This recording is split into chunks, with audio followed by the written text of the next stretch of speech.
मरकुस 11:1-2-33 के आधार पर। जब वे यरूशलेम के निकट जैतून पर्वत के पास बेतफगे और बैतनिया पहुंचे, तब यीशु ने अपने चेलों में से 2 को आगे भेजा और उनसे कहा, तुम सामने वाले गांव में जाओ। वहां प्रवेश करते ही तुम एक गधे का बच्चा बंधा हुआ पाओगे, जिस पर अभी तक किसी ने सवारी नहीं की है। उसे खोलकर मेरे पास ले आओ। यदि कोई तुमसे पूछे, तुम यह क्यों खोल रहे हो, तो कहना, प्रभु को इसकी जरूरत है और वह तुरंत इसे वापस भेज देगा। वे गए और दरवाजे के बाहर खुली सड़क पर एक गधे का बच्चा बंधा हुआ पाया और उसे खोलने लगे। तब वहां खड़े लोगों ने कहा, तुम यह गधे का बच्चा खोलकर क्या कर रहे हो? उन्होंने वैसा ही कहा जैसा यीशु ने बताया था, और उन्होंने उन्हें गधे का बच्चा ले जाने दिया। फिर वे उस बच्चे को यीशु के पास ले आए और उस पर अपने कपड़े बिछा दिए, और वह उस पर बैठ गया।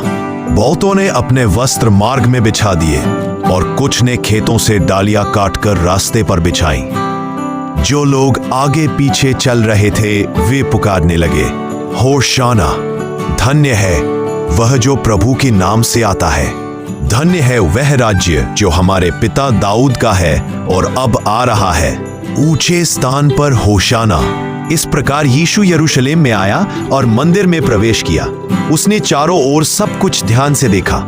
चूंकि देर हो गई थी, वो 12 चेलों के साथ बैतनिय्याह चला गया। फलहीन अंजीर का पेड़ और मंदिर की शुद्धि। अगले दिन जब वे बैतनिय्याह से निकल रहे थे तो उसे भूख लगी। दूर से पत्तियों वाला एक अंजीर का पेड़ देखकर वह उसके पास फल ढूंढने गया, परंतु वहां केवल पत्तियां ही थी, क्योंकि वह अंजीर का मौसम नहीं था। तब उसने उस पेड़ से कहा, अब से कोई भी तुझमें कभी फल न पाए। और उसके चेले यह सुन रहे थे। फिर वे यरूशलेम पहुंचे।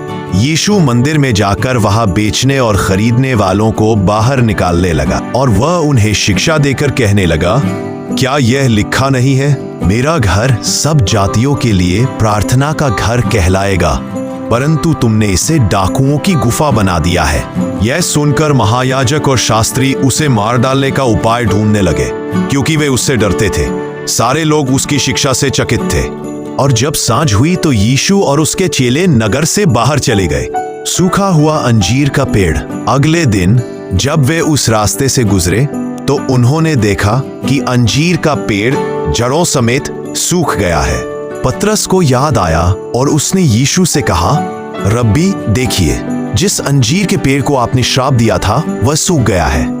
यीशु ने उत्तर दिया, परमेश्वर पर विश्वास रखो। मैं तुमसे सच कहता हूँ, जो कोई इस पहाड़ से कहे, उठ जा और समुद्र में गिर जा, और अपने मन में संदेह न करे, परंतु विश्वास करे कि जो वह कह रहा है वही होगा, तो ऐसा ही होगा। इसलिए मैं तुमसे कहता हूं, जब तुम प्रार्थना में जो कुछ मांगो, विश्वास करो कि वह तुम्हें मिल गया है और वह तुम्हारा हो जाएगा। और जब तुम खड़े होकर प्रार्थना करो, यदि किसी के विरुद्ध तुम्हारे मन में कुछ हो तो उसे क्षमा करो, ताकि तुम्हारा स्वर्गीय पिता भी तुम्हारे अपराध क्षमा करे। परंतु यदि तुम क्षमा नहीं करते तो तुम्हारा स्वर्गीय पिता भी। यीशु के अधिकार पर प्रश्न। फिर वे यरूशलेम आए।